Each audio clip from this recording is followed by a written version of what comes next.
Jake Morrison stood on his porch watching the storm clouds roll across the Montana sky. Lightning split the darkness and thunder shook the old ranch house. He had lived alone here for 3 years now since leaving the military. The isolation suited him fine after what happened during the war. Too many good people had died under his command, and he could not forget their faces. The rain started falling hard as Jake walked back inside. He poured himself coffee and sat by the window. The wheat fields stretched out before him in the darkness. This ranch was all he had left now. His parents were gone and he had no wife or children, just him and the endless quiet of the prairie. A flash of light caught his eye. It was not lightning this time. Something bright and silver streaked across the sky, trailing smoke and fire. Jake watched it crash into his south field with a sound like thunder. The impact lit up the whole area for a moment before everything went dark again. Jake grabbed his flashlight and raincoat. He had seen enough crashes during the war to know someone might need help. The mud was thick as he walked toward the crash site. Rain pounded his face, and lightning showed him the way. When he reached the crater, he could not believe what he saw. It was not a plane or helicopter. The object was silver and egg-shaped with strange symbols glowing on its surface. Steam rose from the hot metal as rain hit it. Jake had never seen anything like it, but he knew it was not made on Earth. The door was cracked open and he could hear sounds coming from inside. Jake pulled the door wider and shined his light inside. 2 small figures lay on the floor, covered in what looked like blood. They were not human. Their skin was pale blue and they had large dark eyes. The smaller one was breathing hard and making soft crying sounds. The larger one was unconscious. Fear and instinct told Jake to run, but something stronger made him stay. These were children, and they were hurt. It did not matter what they were or where they came from. Jake had been a soldier, and soldiers helped the wounded. He reached in and carefully lifted the smaller child out of the wreckage. The child was light in his arms and felt cold. Jake could see it was badly injured with cuts on its arms and head.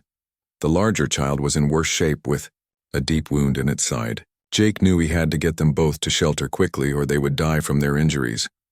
He carried them one at a time to his house through the storm. The children were unconscious now, and their breathing was weak. Jake laid them on his couch and turned on all the lights. In the bright light he could see them better. They looked like human children except for their blue skin and pointed ears. The smaller one looked like a girl and the larger one like a boy. Jake did not know alien medicine, but he knew basic first aid. He cleaned their wounds with warm water and bandaged them as best he could. The boy had lost a lot of blood and Jake worried he might not make it through the night. The girl seemed stronger, but she had a bad cut on her head that would not stop bleeding. As Jake worked on their injuries, he noticed something strange. There was a small device attached to the girl's ear that was blinking with red lights. Suddenly the lights changed to green and the device made a soft beeping sound. The girl's eyes opened and she looked at Jake with fear. She said something in a language Jake had never heard. It sounded like clicks and whistles mixed with soft words. Jake held up his hands to show he meant no harm, but the girl started crying and tried to move away from him. She was too weak to get far and collapsed back onto the couch. The device on her ear beeped again and suddenly she spoke in English. Her voice was small and scared. "Please don't hurt us," she said. "We did not mean to come here." Jake knelt down beside the couch so he would not seem so big and scary. "I'm not going to hurt you," he said softly. "My name is Jake. You crashed in my field and I brought you inside. You're both hurt pretty bad." The girl looked at him with those large, dark eyes. "Are you going to send us back to him?" she asked. "Please don't make us go back to the man who hurt us. He did terrible things to my brother and me." Jake felt something twist in his chest at the fear in her voice. "Nobody's going to hurt you here," he promised. "Can you tell me your name?" "I am Zara," she said. "This is my brother Cale. We escaped from the bad man's ship, but Cale is hurt very bad. Can you help him?" Jake looked at the boy who was still unconscious.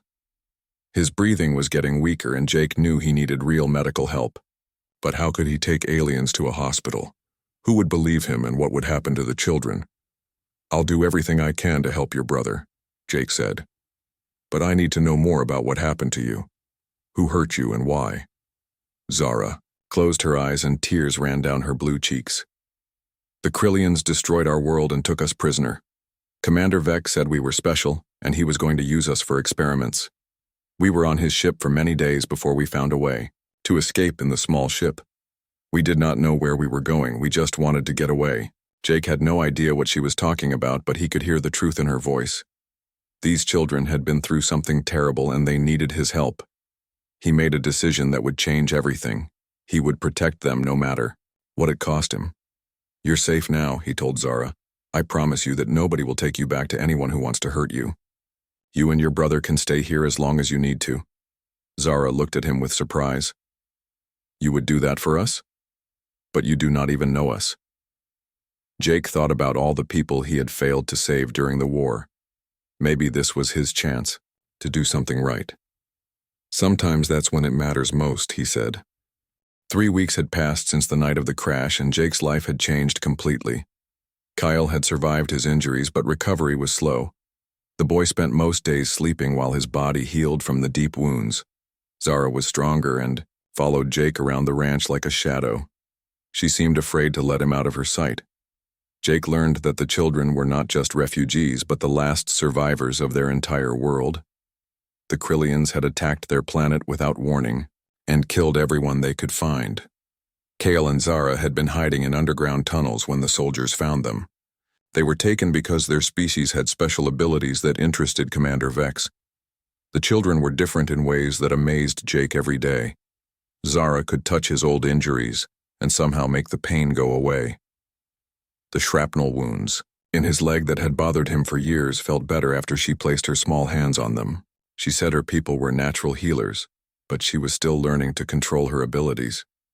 Kel was even more surprising when he finally got strong enough to move around. The boy could touch any piece of electronics and make it work better. Jake's old radio that had been broken for months started working perfectly after Kale examined it. His ancient truck that barely ran now purred like a new engine. The boy seemed to understand machines in a way that was almost magical. "How do you do that?"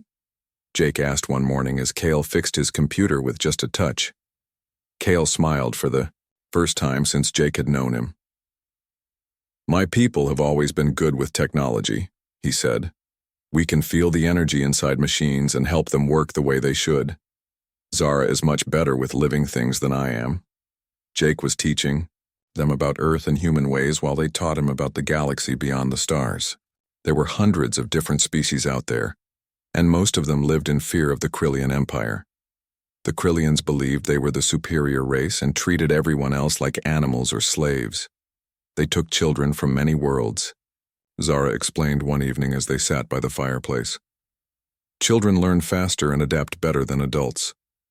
Commander Vex wanted to study us to learn our abilities, and then use that knowledge to make his soldiers stronger." Jake felt anger burning in his chest every time the children talked about their time as prisoners. They had been kept in small cages and given barely enough food to survive. Vex had performed painful tests on them and threatened to kill one if the other did not cooperate. The escape had been planned for months and they were lucky to get away alive. "Why did your translator device start working when you got here?" Jake asked. "It learns new languages by listening," Kyle said. "The more it hears a language, the better it gets at translating. After a few days here, it learned enough English to work properly." The children were getting stronger, but Jake knew their safety was temporary. He had been a soldier long enough to know that enemies did not give up easily. If this Commander Vex wanted the children back, he would keep looking for them. Jake started making preparations for the day when trouble would come to his ranch. He cleaned and checked all his old weapons from the war. The hunting rifles were good for long-range work, and he had enough ammunition to hold off a small army. Jake also started teaching the children basic survival skills. They needed to know how to hide and how to take care of themselves if something happened to him. "Why are you doing all this for us?" Zara asked one day as Jake showed her how to use the radio. "We are not your family. We are not even your species." Jake stopped what he was doing and looked at her. The question had been bothering him too. He had lived alone for years and avoided getting close to anyone. but somehow these two frightened children had broken through the walls he had built around his heart. "I lost a lot of good people during the war," he said slowly. "I was supposed to protect them, and I failed. Maybe helping you two is my way of trying to make up for that." "The people you lost in the war were not your fault," Kyle said quietly. "Zara and I have seen enough death to know that sometimes bad things happen, no matter how hard good people try to stop them." Jake looked at the boy with surprise. Cale was only 12 years old, but he spoke with wisdom that came from surviving terrible things. Both children had been through more pain than most adults ever experienced, yet they still had hope and kindness in their hearts. That night, Jake made a decision that surprised even him. He was going to adopt Cale and Zara as his own children, not legally since they were aliens and had no official existence on Earth, but in his heart they were already family. He would protect them with his life and give them the childhood they deserved. The next morning, Jake started making changes to the ranch house. He converted his storage room into a bedroom for the children and bought them clothes and toys from town. He taught them to ride horses and help with the farm work. Slowly, the ranch began to feel like a real home instead of just a place where a lonely man waited to die. Zara loved the animals and spent hours in the barn talking to the horses and cows. Her healing abilities worked on them too, and soon Jake had the healthiest livestock in the county.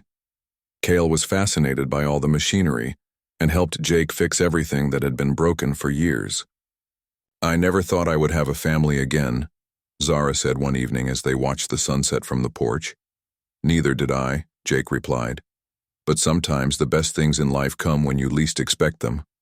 The children were finally starting to smile and laugh like normal kids. They still had nightmares sometimes about their time as prisoners, but each day seemed a little easier than the last. Jake found himself looking forward to the future for the first time in years. But in the back of his mind, he knew this peace could not last forever. Somewhere out in space, Commander Vex was still looking for his escaped prisoners, and eventually he would find them. When that day came, Jake would be ready to fight for his new family. The first sign of trouble came on a clear Tuesday morning when Jake was feeding the horses. Cale ran out of the house with his face pale and pointed at the sky. High above them were 3 silver objects moving too fast and too straight to be airplanes. They flew in perfect formation before disappearing over the mountains. "Those are Krillian scout ships," Cale said with fear in his voice. "They are looking for us." Jake felt his blood turn cold. He had hoped they would have more time before the aliens found Earth, but it seemed their luck was running out. That afternoon, the news confirmed his worst fears. Reports came in from around the world about strange aircraft in the sky and governments demanding answers about what was happening. Within days, the truth came out. An alien fleet had entered Earth's solar system and was sending messages to world leaders. They claimed to be representatives of something called the Galactic Council, and they wanted Earth to surrender 2 escaped prisoners. The aliens threatened serious consequences if the fugitives were not handed over immediately. Jake knew the children were terrified even though they tried to hide it. Zara stayed close to him at all times, and Cale barely spoke. Both children had nightmares every night, and Jake often found them sleeping together on the floor of his room. They were afraid to be alone even for a few minutes. "They found us," Zara whispered one night as Jake tucked them into bed. "Commander Vex will never stop looking until he has us back. He'll have to go through me first," Jake promised, "and I don't plan on making that easy for him." The situation got worse when Earth's leaders agreed to meet with the alien representatives. Television showed spacecraft landing at major cities around the world. The aliens who came out looked like tall, thin humans with gray skin and no hair. They called themselves the Galactic Council and claimed to represent dozens of peaceful species. But Jake knew better when he saw the children's reaction to the news broadcasts. Both Cale and Zara recognized some of the aliens on television as species that worked with the Krillians. The Galactic Council was not as peaceful as they pretended to be. "Many of those species are afraid of the Krillians," Cale explained. "They do what Commander Vex tells them to do because they do not want their worlds destroyed." The aliens gave Earth 1 week to find and surrender the escaped prisoners. They provided descriptions that matched Cale and Zara perfectly. World leaders promised to search every inch of the planet if necessary. Jake realized it was only a matter of time before someone came to his ranch.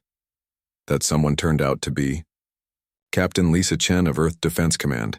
She arrived on Thursday morning in a black helicopter with 6 soldiers. Jake watched them land in his front yard and knew this was the moment he had been preparing for. He told the children to hide in the basement and went out to meet the soldiers.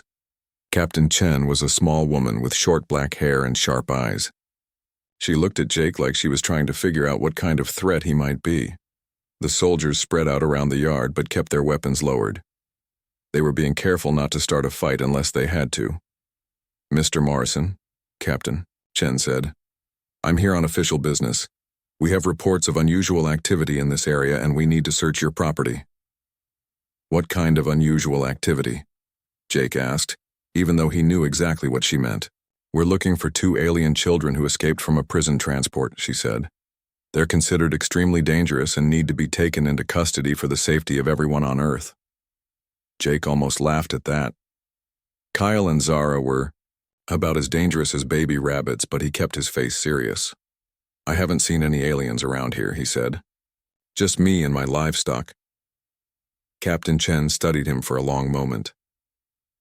"Mr. Morrison, I know who you are," she said. "You were a decorated pilot during the war, and you lost your entire squadron in that last mission. I also know you've been living alone out here for 3 years without much contact with the outside world." "What's your point?" Jake asked.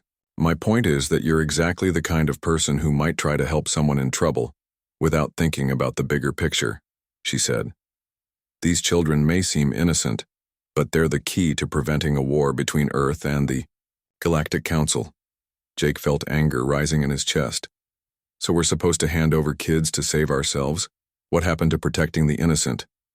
"Sometimes we have to make hard choices," Captain Chen said. "The aliens have weapons that could destroy our entire planet. 2 lives against 7 billion seems like an easy choice to me." "Not to me," Jake said firmly. "If these aliens are so powerful and peaceful, why do they need 2 children back so badly? Maybe they're the ones we should be worried about."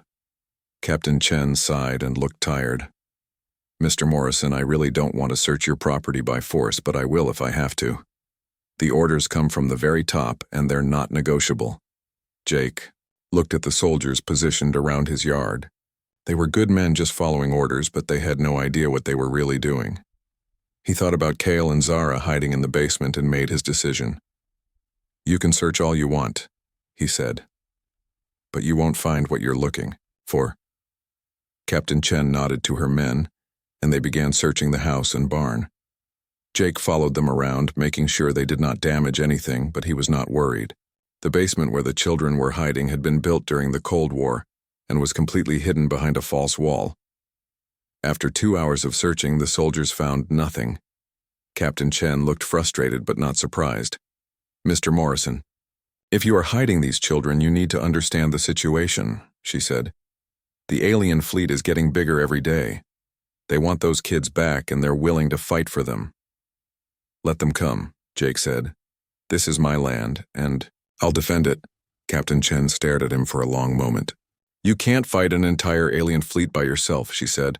"Think about what you're doing." "I am thinking about it," Jake replied. "I'm thinking about 2 scared kids who just want to be safe. I'm thinking about what's right and what's wrong. And I'm thinking that sometimes you have to take a stand even when the odds are against you." The soldiers left without finding the children, but Jake knew they would be back, probably with more men and better equipment next time. He also knew that Captain Chen suspected he was hiding something, even if she could not prove it. That night, Jake sat with Kale and Zara in the hidden basement and explained what was happening. The children listened quietly as he told them about the alien fleet and Earth's decision to surrender them. "We should go," Zara said with tears in her eyes. "We do not want to cause a war because of us." "You're not causing anything," Jake said, firmly. "Evil people are making evil choices, and that's not your fault. We're going to stay right here and face whatever comes together." Kale looked at Jake with those large, dark eyes. "You would really fight an entire fleet for us?" Jake thought about all the people he had failed to save during the war, and all the nights he had spent alone wishing he could have done more. "I'd fight the whole galaxy if I had to," he said. "You're my family now, and family doesn't abandon family." Word traveled fast through military circles about Jake Morrison's refusal to cooperate with Earth Defense Command. Within a week of Captain Chen's visit, the first volunteers began arriving at the ranch. They came in small groups driving pickup, trucks and motorcycles loaded with weapons and supplies. The first to arrive was Tony Rodriguez, who had been Jake's mechanic during the war. Tony was a big man with gentle hands who could fix anything with an engine. He pulled up in an old truck filled with spare parts and tools. Behind him came Maria Santos, who had been the best sniper in their unit. She carried her rifle case and a grim smile that Jake remembered well. "Heard you might need some help," Tony said as he climbed out of his truck. "Figured you could use a good mechanic if you're planning to fight aliens." "How did you find out?" Jake asked. "Military communications are not as secure as they think," Maria said. "Word is spreading that you're protecting 2 alien kids from their own government. A lot of people think you're doing the right thing." More veterans arrived over the next few days. Ben Clark came with enough explosives to level a mountain. Pete Wilson brought medical supplies and field surgery experience. Danny Green arrived with communication equipment that could reach anywhere on Earth. All of them were men and women who had served under Jake during the war and trusted his judgment completely. "Why are you all here?" Jake asked one evening as they sat around his kitchen table. "You could be arrested just for being here." "You saved our lives more times than we can count," Ben said. "Now it's our turn to save yours. Besides," Maria added, "we've all seen what happens when good people do nothing while innocent folks get hurt. We're not going to let that happen again." Jake felt a warmth in his chest that he had not experienced since before the war. These people were risking everything to help him protect Kale and Zara.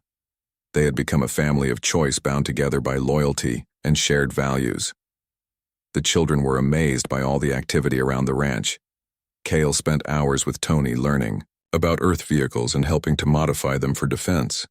His alien abilities made the engines run smoother and the electronics work better than they ever had before. Soon they had vehicles that could outrun anything the military had.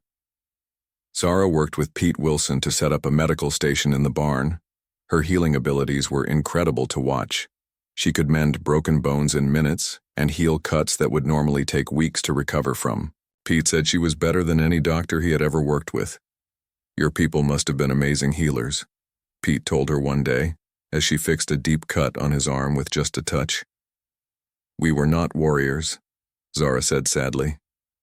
"We believed in helping others and making things grow. That is why the Krillians destroyed us so easily. We had no weapons and no soldiers." Jake realized that was exactly why he had to protect them. Kyle and Zara represented something pure and good in a galaxy full of violence and cruelty. If species like theirs were going to survive, then someone had to be willing to fight for them. The ranch was quickly transformed into a fortress. Ben and his explosives team dug trenches and set up minefields around the perimeter. Maria positioned sniper nests in the barn and house with clear views of all approaches. Danny's communication equipment let them monitor military and alien transmissions from around the world. Jake was surprised when Kale approached him with an idea that could change everything. The boy had been studying the communication equipment and thought he might be able to improve it using his technological abilities. "I can make your radios work much better," Kale said. "Maybe even reach other star systems if I modify them correctly." "What good would that do?" Jake asked. "There are other species out there who hate the Krillians as much as we do," Kale explained. "If they knew that humans were willing to fight against Commander Vex, they might be willing to help." Jake thought about it and decided it was worth trying. Kale spent 3 days working on the communication array with Danny's help. When they finally tested it, the results were amazing. They could hear radio signals from ships throughout the solar system and even pick up transmissions from other star systems. The first message they received from outside Earth system came from a species called the Zenthari. Their representative spoke in a mechanical voice that the translator converted to English. "We have heard of your resistance to the Krillian Empire," the voice said. "Our people were enslaved by Commander Vex for many years before we won our freedom. We cannot send ships to help you, but we can send information about Krillian weaknesses and tactics." More messages came in over the following days from species across the galaxy. Most of them could not provide direct military help, but they shared intelligence about Krillian technology and strategy. Jake realized that their small ranch had become the center of a galaxy-wide resistance movement. Why are so many species afraid to fight the Krillians directly? Jake asked Zara one evening. Because they have seen what happens to worlds that resist, she said. The Krillians do not just defeat their enemies.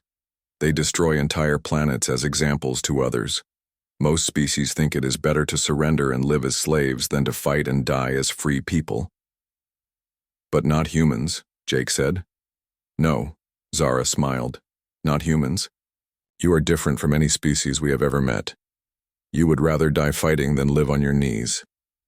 Jake felt proud of his species despite all their flaws. Humans might be primitive compared to the aliens, but they had something that advanced. Technology could not create. They had the courage to stand up for what was right even when it seemed hopeless. The modifications to the ranch were completed just in time. Satellite images showed the Krillian fleet was moving closer to Earth and smaller ships were already entering the atmosphere. Captain Chen had been sending messages demanding that Jake surrender the children, but he ignored them all. On the last, peaceful night before the storm, Jake gathered everyone together for a final meeting. Veterans who had served in dozens of battles sat next to alien children who had survived the destruction of their entire civilization. It was the strangest family anyone could imagine, but it felt right. Tomorrow, they're going to come for Kale and Zara, Jake said. We all know the odds are against us, but that's never stopped us before. We're not just fighting for two kids anymore. We're fighting to show the galaxy that some things are worth dying for. What if we lose? Danny asked. Then, we lose fighting for something we believe in, Maria said. That's better than winning by doing something wrong. Jake looked around the table at the faces of people who had become his family. They were scared, but determined. They knew they might die tomorrow, but they were still here. That was what made humans special, and that was why they had a chance to win. Get some rest, Jake said. Tomorrow we show the galaxy what humans are made of. The Krillian fleet arrived at dawn like a dark cloud covering the sky. Jake stood on his porch with Kale and Zara watching hundreds of massive ships take positions above Earth. The largest vessel was 10 times bigger than anything humans had ever built. According to the alien radio chatter that was Commander Vex's flagship, Earth's small space fleet moved to intercept the invaders, but they were hopelessly outmatched. Jake watched through binoculars as human fighters engaged alien cruisers in the upper atmosphere. The human pilots fought with desperate courage, but their weapons barely scratched the enemy ships. Within hours, half of Earth's fleet was destroyed or disabled. They are not even trying very hard, Kale said sadly as he watched the battle. The Krillians could destroy your entire fleet in minutes if they wanted to. They are just playing with your ships to show how hopeless resistance is. Jake felt anger burning in his chest as he watched good pilots die in a fight they could not win. The aliens were treating this like a game while real people paid the price. It reminded him of bullies he had known as a child who enjoyed hurting others just because they could. The alien communications that Danny intercepted confirmed Jake's worst fears. Commander Vex was not interested in negotiating or finding a peaceful solution. He wanted to make an example of Earth to show other species what happened to those who helped his enemies. The destruction of human cities was just entertainment for him. Attention, people of Earth. Vex's voice boomed from every television and radio on the planet. You have harbored criminals who belong to the Krillian Empire. Surrender them immediately or watch your world burn. To prove his point, Vex ordered the bombardment of a small city in Australia.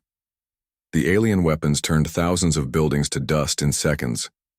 Jake watched the news coverage with horror as rescue workers searched for survivors. The message was clear. Give up the children or more cities would be destroyed. We have to surrender, Zara said with tears streaming down her face. We cannot let innocent people die because of us. This is not your fault, Jake said firmly. Evil people are making evil choices and you are not responsible for that. But Jake knew the children were right about one thing. Commander Vex would keep destroying cities until he got what he wanted. Earth's governments were already calling for Jake to give up the children. Military units were being sent to Montana, with orders to take Kale and Zara by force if necessary. The first sign that things might be different came when Jake's radio picked up an unusual transmission. It was from Captain Lisa Chen, but she was not speaking on official military channels. Instead, she was using an encrypted frequency that Jake recognized from his war days. "Jake, are you listening?" Chen's voice crackled through the static. "I cannot say much on this channel, but you should know that not everyone in Earth Defense Command agrees with surrendering those kids. Some of us think fighting is better than giving in to bullies." Jake was surprised by the message. He had thought Chen was completely loyal to her orders, but apparently she had been having second thoughts. More messages came in from other military officers who were questioning their orders. It seemed like humans were not as willing to surrender as their leaders believed. The situation changed dramatically when Ben Clark's monitoring equipment detected something unexpected. 3 Krillian transport ships had separated from the main fleet and were heading toward Earth's surface. According to the intercepted communications, they were carrying ground troops for a direct assault on Jake's ranch. "Vex is getting impatient," Kale said as he studied the radio traffic. "He wants to capture us himself instead of waiting for your government to surrender us." Jake felt a cold smile cross his face. If Commander Vex wanted a fight, then Jake would give him one. The ranch was ready and his people were prepared. It was time to show these aliens what humans could do when they were protecting their family. "All stations, this is Morrison Base," Jake spoke into his radio. "Enemy ground forces are incoming. Take your positions and remember what we're fighting for." The veterans moved with practiced efficiency to their assigned positions. Maria and her snipers took their places in the hidden nests around the ranch. Ben armed his explosive devices and made sure the minefields were ready. Tony started up the modified vehicles that would give them mobility if they needed to retreat and regroup. But Jake was not planning to retreat. This was his land and his family, and he would defend them to the last breath. Kale and Zara wanted to help fight, but Jake made them promise to stay in the hidden basement unless things went very badly. They were too valuable to risk in combat. "If something happens to me," Jake told them, "Danny knows how to contact friendly aliens who might be able to help you escape. Don't try to be heroes. Just survive and remember that you are worth fighting." 4. The Krillian ships landed in Jake's fields just as the sun was setting. Hundreds of alien soldiers poured out wearing black armor and carrying weapons that glowed with energy. They moved in perfect formation like machines instead of living beings. At their head was a tall figure in gold armor that Jake knew must be Commander Vex himself. Jake watched through his scope as the alien leader surveyed the ranch buildings.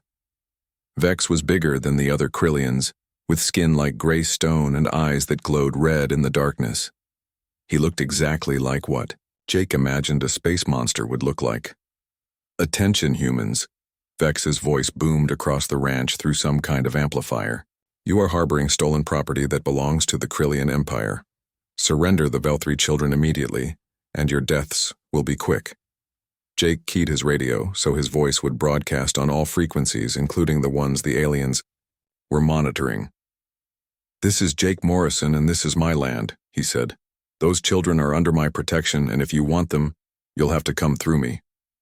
Vex's laughter echoed across the fields. "You are a primitive creature from a backwards world," he said. "Your weapons cannot harm us, and your resistance is meaningless. I will take the children and leave your bodies for the scavengers." "Come and try," Jake replied. The battle for Morrison Ranch was about to begin. Jake looked around at his friends taking their positions and felt proud to know such brave people. They were outnumbered and outgunned, but they were fighting for something they believed in. That had to count for something. Above them, the alien fleet continued its destruction of Earth's defenses. But down here on this small ranch in Montana, a different kind of battle was starting. It was not just about superior weapons or numbers. It was about the willingness to sacrifice everything for those who could not protect themselves. Jake chambered around in his rifle and waited for the aliens to make their move. Whatever happened next would determine not just the fate of 2 alien children, but the future of humanity itself. The first wave of Krillian soldiers advanced across Jake's fields in perfect formation. Their energy weapons glowed in the darkness as they moved toward the ranch buildings. Jake watched them through his rifle scope and waited for them to enter the kill zone that Ben had prepared with his explosives. When the aliens reached the fence line, Jake triggered the first surprise. Hidden charges detonated under their feet, sending dozens of Krillian soldiers flying through the air. The perfect formation dissolved into chaos as the survivors tried to figure out what had happened. Jake smiled grimly. The aliens were not used to fighting enemies who fought back with intelligence instead of just superior firepower. First blood to us, Ben's voice crackled over the radio. But they're adapting fast. Next wave is spreading out to avoid the minefields. Jake could see more Krillian troops moving around the edges of his property, trying to find safe approaches to the buildings. Maria's snipers opened fire from their hidden positions, picking off aliens one by one. The Krillians had energy shields that stopped most bullets, but Maria had learned their weakness from the alien intelligence reports. A shot to the power pack on their backs would disable the shields completely. Target the backpacks, Maria's voice came over the radio. Once their shields are down, they go down just like anyone else. The battle became a deadly game of cat and mouse as human defenders used cover and concealment to stay ahead of the alien advance. Tony's modified vehicles raced around the ranch carrying ammunition and evacuating wounded fighters. The vehicles moved so fast that the aliens could not target them effectively. Commander Vex grew frustrated with his troops' slow progress and decided to take personal command of the assault. Jake watched through binoculars as the alien leader strode across the battlefield with energy bolts flying around him. Vex's armor was more advanced than his soldiers and seemed to deflect everything the humans threw at him. "That's their commander," Jake spoke into his radio. "If we can take him down, the rest might lose their nerve." "I've got a clear shot," Maria replied from her position in the barn, "but I need him to stop moving for a few seconds." Jake made a decision that surprised everyone, including himself. He stood up from his covered position and walked out into the open where Vex could see him clearly. The alien commander stopped advancing and stared at the human, who was either very brave or very stupid. "So, you are the primitive who thinks he can defy the Krillian Empire," Vex called out. "I am going to enjoy killing you slowly." "You talk too much," Jake replied as Maria's rifle cracked from the barn. The sniper bullet hit Vex's armor and bounced off harmlessly, but it distracted him long enough for Ben to trigger another surprise. A shaped charge hidden in the ground exploded directly under the alien commander, sending him flying backward. When the smoke cleared, Vex was still alive, but his golden armor was cracked and sparking. The sight of their invincible leader being knocked down by primitive humans had a dramatic effect on the Krillian troops. Their disciplined advance faltered, as soldiers looked around nervously instead of focusing on their targets. Jake realized that the aliens were not used to fighting enemies who could actually hurt them. "Keep hitting them hard," Jake ordered over the radio. "They're starting to doubt themselves." But the humans were taking casualties too. Danny was hit by an energy bolt while trying to repair damaged communication equipment. Pete Wilson worked frantically to save him, while Zara begged to be allowed to help with her healing abilities. Jake refused to let her leave the hidden basement, but her anguish at not being able to help was clear to everyone. The battle raged through the night with neither side able to gain a decisive advantage. The Krillians had superior weapons and armor, but the humans knew the terrain and fought with desperate determination. Every building on the ranch became a fortress, and every fence line became a battleground. As dawn approached, Commander Vex called for reinforcements from his ships in orbit. Jake watched with growing concern as more transport vessels descended from the sky, carrying fresh troops and heavier weapons. The humans had fought magnificently, but they could not hold out forever against overwhelming numbers. "Jake, we've got company," Tony's voice came over the radio. "Military convoy approaching from the east. Looks like Earth Defense Command finally decided to join the party." Jake felt his heart sink as he saw the approaching vehicles. He had hoped the military would stay out of the fight, but apparently his government had decided to take the children by force while the aliens were distracted. Now he would have to fight on two fronts against impossible odds. But the convoy that arrived was not what Jake expected. Captain Lisa Chen climbed out of the lead vehicle, followed by dozens of soldiers who immediately took positions to fight the aliens instead of attacking the ranch. Chen had brought volunteers from across the military who were willing to disobey orders to protect innocent children.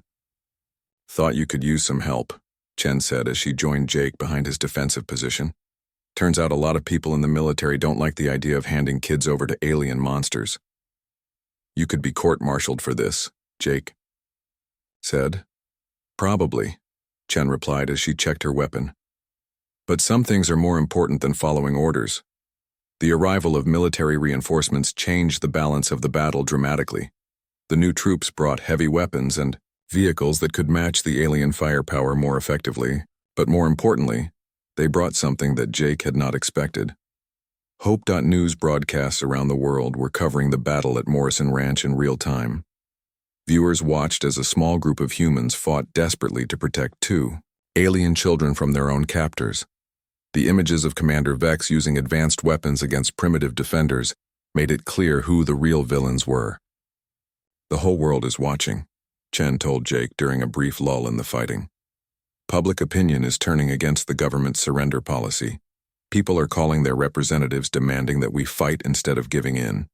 Jake looked around at the battle-scarred ranch that had been his peaceful home just days before. Bodies of fallen friends and enemies lay scattered across his fields. The house where he had taught Kale and Zara to feel safe was riddled with bullet holes and scorch marks from energy weapons. But somehow the ranch still stood.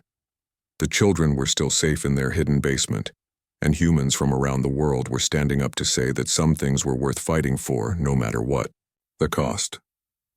We're not just fighting for Kale and Zara anymore, Jake realized. We're fighting for the idea that the strong should protect the weak instead of preying on them. Commander Vex seemed to understand this too. The alien leader's attacks became more vicious and desperate as he realized that his easy victory was turning into a symbol of resistance. If primitive humans could stand up to the Krillian Empire, then other species might find the courage to resist as well. The siege of Morrison Ranch had become something much bigger than a battle for two refugee children. It had become a test of whether good people would stand up to evil even when the odds seemed hopeless. And so far the good people were winning. By the third day of the siege, Morrison Ranch had become the most famous place on Earth. News crews from every major network had set up positions on the hills overlooking the battle. Reporters broadcast live updates as human defenders continued to hold their ground against impossible odds. The images being transmitted around the world were powerful beyond anything Jake could have imagined. Viewers saw Commander Vex using weapons that could level buildings against farmers and ranchers, armed with hunting rifles. They watched alien soldiers in advanced armor attacking a small group of people whose only crime was protecting two frightened children.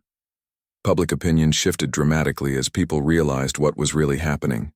The alien demands for surrender were revealed as threats from bullies who wanted to reclaim their victims.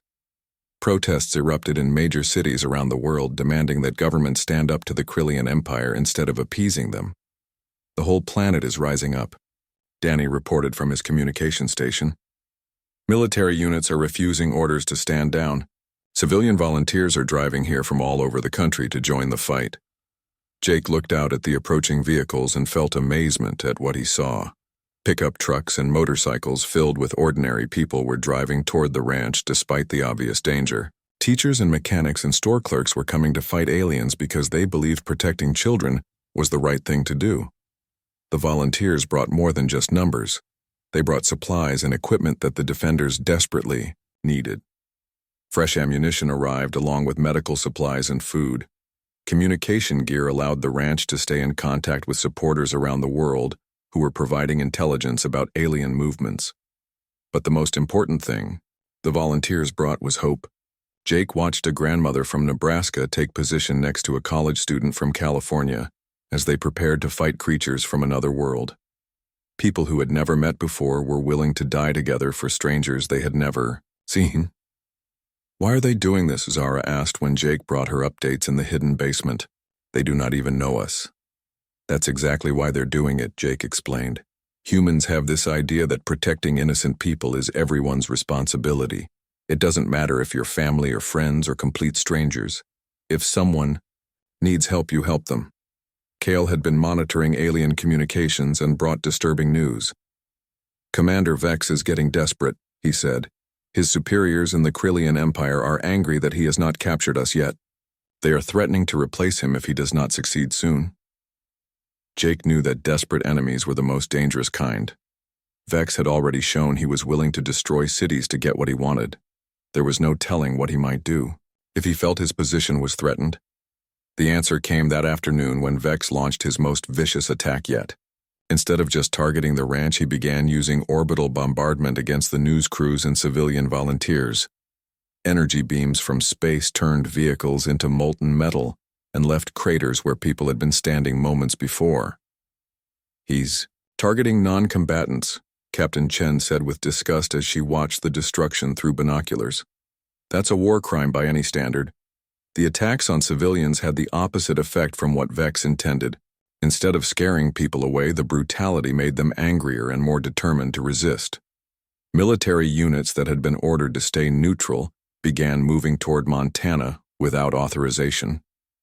Air Force pilots disobeyed direct orders and launched attacks against Krillian ground positions.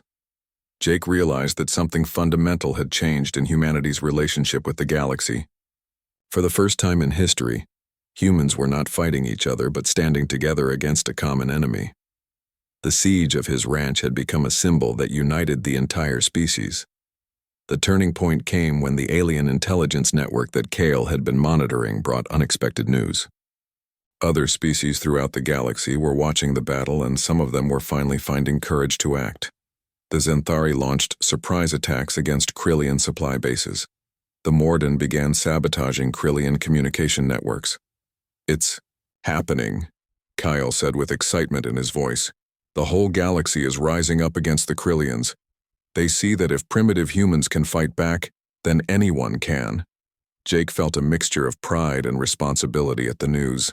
The actions of a few people on a small ranch had inspired beings across countless star systems to resist their oppressors. But that also meant the stakes were higher than ever. If they failed now, it would crush the hopes of billions of enslaved people. Commander Vex seemed to understand this too. His attacks became increasingly desperate and indiscriminate as he realized that victory was slipping away from him. The alien leader began using weapons that his own forces had declared too dangerous for normal combat. "He's lost his mind," Maria observed as she watched Vex personally leading charge after charge against their positions. "He's not thinking tactically anymore. He just wants to kill as many of us as possible." That gave Jake an idea that was either brilliant or suicidal. If Vex was no longer thinking clearly, then he might be vulnerable to a direct challenge. Jake had studied the alien intelligence reports and knew that Krillian culture placed great importance on personal combat between leaders. "I'm going to challenge him to single combat," Jake announced to his shocked defenders. "That's insane," Chen protested. "He's twice your size and has armor that can stop our best weapons." "Maybe," Jake said. "But he's also angry and making mistakes. Besides, the kids have been teaching me things about Krillian biology that might give me an advantage." Jake walked out onto the battlefield carrying only his sidearm and a combat knife. Krillian energy bolts flew around him, but Vex ordered his troops to stop firing. The alien commander was intrigued by this primitive who dared to face him alone. "You wish to die personally?" Vex asked as he approached with his own energy weapon drawn. "I wish to settle this like warriors," Jake replied. "Just you and me. Winner takes all." Vex laughed, but Jake could see interest in his glowing red eyes. Krillian culture respected strength and courage even in enemies. The idea of defeating the human leader in personal combat appealed to Vex's sense of superiority.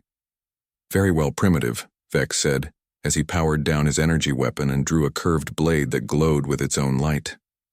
"I will kill you with my own hands and then take the children as my prize." The two fighters circled each other while humans and aliens watched from their positions. Jake was outmatched in size and strength, but he had advantages that Vex did not know about. Kale had taught him about weak points in Krillian anatomy, and Zara had shown him pressure points that could disable their nervous systems. The fight was brutal and quick. Vex attacked with the confidence of someone who had never lost a personal combat. But Jake fought with the desperation of someone protecting his family and the knowledge that billions of people were counting on him. When it was over, Commander Vex lay dead in the Montana dirt, with Jake's knife in his throat. The Krillian troops stood in stunned silence as their invincible leader bled out in front of them. Jake looked up at the alien fleet in orbit and wondered what would happen next. The answer came quickly. Without Vex's leadership, the Krillian forces began to retreat. Some fled immediately while others surrendered to the human defenders. The great Krillian Empire had been defeated by farmers and ranchers who refused to abandon two frightened children. Jake walked back to the ranch house where Kale and Zara were waiting for him. The children threw themselves into his arms as if he had been gone for years instead of minutes. In the distance, he could hear cheering from the human defenders and the sound of alien ships leaving Earth's atmosphere. "Is it over?" Zara asked. Jake looked around at the battlefield that had once been his peaceful ranch. He thought about all the good people who had died to protect two children they had never met. He considered the messages still coming in from alien species across the galaxy who were finally standing up to their oppressors. "No," he said finally. "I think it's just beginning." 6 months after the siege of Morrison Ranch, the galaxy was a very different place. The death of Commander Vex had triggered revolts across dozens of star systems as enslaved species found the courage to fight for their freedom. The mighty Krillian Empire was crumbling as world after world declared independence and threw off their chains. Jake stood on his rebuilt porch watching the sunset over his fields. The ranch looked peaceful again, but it would never be the same. A monument now stood, where the fiercest fighting had taken place, honoring all those who had died protecting two alien children. Visitors came from around the world and across the galaxy to see the place where everything had changed. Earth had become the unofficial leader of what people were calling the Free Galaxy Alliance. Captain Lisa Chen had been promoted to admiral and now commanded a fleet of ships from dozens of different species. The humans provided military leadership, while other races contributed their unique technologies and abilities. "The Zenthari delegation has arrived," Kale announced as he walked onto the porch. The boy had grown taller in the past months and carried himself with new confidence. He wore the uniform of an Alliance diplomatic translator and served as Earth's primary liaison with alien governments. Zara followed her brother wearing the robes of a master healer. Her abilities had improved dramatically since the siege, and she now taught other species how to use similar healing techniques. Medical centers across the galaxy used treatments she had developed combining human knowledge with Val-3 healing arts. "Are you ready for the ceremony?" Zara asked Jake with a smile. Jake looked down at the formal uniform Admiral Chen had insisted he wear for today's events. The Alliance was officially establishing its headquarters on Earth, and Jake was being honored as one of its founding members. He felt uncomfortable with all the attention, but understood that symbols were important for holding the Alliance together. The ceremony took place in the field where the Krillian transport ships had first landed. Representatives from 47 different species gathered to sign the charter that would govern their new confederation. Jake watched with amazement as beings who had been mortal enemies just months before worked together to build a better future. The charter was based on principles that Jake had never expected to see written into galactic law. The protection of innocent life was declared the highest priority of any civilized government. No species could claim superiority over others, and all had equal rights to exist and prosper. Most importantly, no one could be enslaved or used as property regardless of their age or abilities. "You realize this all started because you refused to give up two kids," Admiral Chen said as she stood beside Jake during the ceremony. "No," Jake replied. "It started because good people everywhere were tired of watching evil triumph while they did nothing. I just happened to be the first one to say enough. The Krillian Empire still existed, but it was a shadow of its former power. Most of their colonies had joined the Alliance and their military was confined to a few core worlds under strict supervision. Some Krillians had even requested asylum on Earth, saying they were tired of being feared and hated throughout the galaxy. Jake had been offered positions as ambassador or general or any number of important titles, but he had turned them all down. His place was on the ranch with his children, teaching them about the world they were helping to build. Kyle and Zara still had nightmares sometimes about their time as prisoners, but they were healing along with the rest of the galaxy. "What will you do now?" the Zenthari representative asked Jake after the ceremony. "Your people could rule the galaxy if they chose to. Few would dare oppose Earth after what happened here." "That's exactly why we won't do it," Jake said. "We didn't fight to become conquerors. We fought to make sure everyone could live free from fear. The months following the Alliance Charter were busy ones for Jake and his family. Delegations of young beings from across the galaxy came to the ranch to learn what humans called the Morrison Doctrine. The idea was simple, but revolutionary. Strong people had a responsibility to protect weak people, and no one should suffer, simply because they could not defend themselves. Jake found himself teaching survival skills to aliens who had never known freedom and combat techniques to species who had been pacifist for generations. But the most important lessons were about family and loyalty and the willingness to sacrifice for others. These were concepts that some species had forgotten during centuries of oppression. Kale established a technology-sharing program that revolutionized life across the galaxy. Instead of hoarding knowledge like the Krillians had done the Alliance, freely shared discoveries and innovations. Planets that had been stripped bare by their oppressors began to flourish again as new techniques restored damaged ecosystems. Zara's healing centers became gathering places where different species learned to work together. Her simple philosophy that all life was precious and worth saving spread far beyond medicine into diplomacy and government. Wars that had raged for generations ended when former enemies learned to see each other as fellow beings deserving of compassion. The ranch itself had become a symbol of hope throughout the galaxy. Beings made pilgrimages there to see the place, where a few ordinary people had changed the course of history. Jake kept the old house exactly as it had been during the siege because he wanted visitors to understand that heroes were not special people, but ordinary ones who chose to do the right thing. On quiet evenings, Jake would sit on his porch with Kyle and Zara watching ships from distant worlds pass overhead. The children were adults now with important responsibilities, but they still called the ranch home. They had learned that family was not about shared blood, but shared values, and the willingness to stand together against any threat. "Do you ever regret it?" Zara asked one evening as they watched the stars. "Everything you lost when you chose to protect us?" Jake thought about the question carefully. He had lost his peaceful retirement and his quiet anonymity.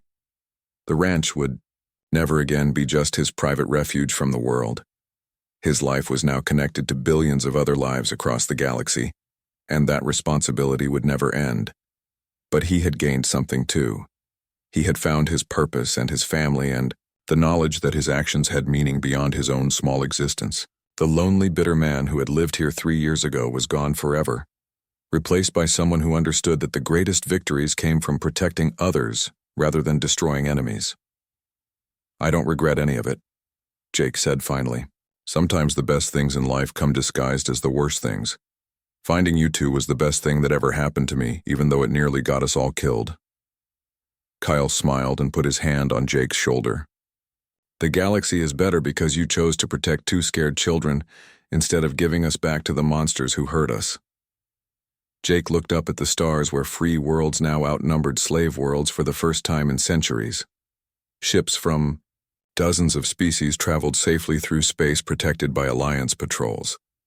Children of all races learned and played together without fear of being stolen for experiments or sold into slavery. The monument in his field carried an inscription that visitors read with reverence. Here stood ordinary people who did extraordinary things, proving that humanity's greatest weapon is not technology or firepower, but the willingness to sacrifice everything for those who cannot protect themselves. Jake Morrison had started as a lonely rancher haunted by his failures during the war. He had ended as the father of 2 remarkable children and the symbol of a new era of galactic freedom. The transformation had begun with 5 simple words from a frightened alien girl. "Please don't make me go back to the man who hurt us." Those words had changed everything, and Jake knew they always would. As long as there were innocent people who needed protection, there would be others willing to stand up and fight for them. That was humanity's gift to the galaxy, and it was a gift that would never stop giving. The lonely rancher was lonely no more, and the galaxy was free.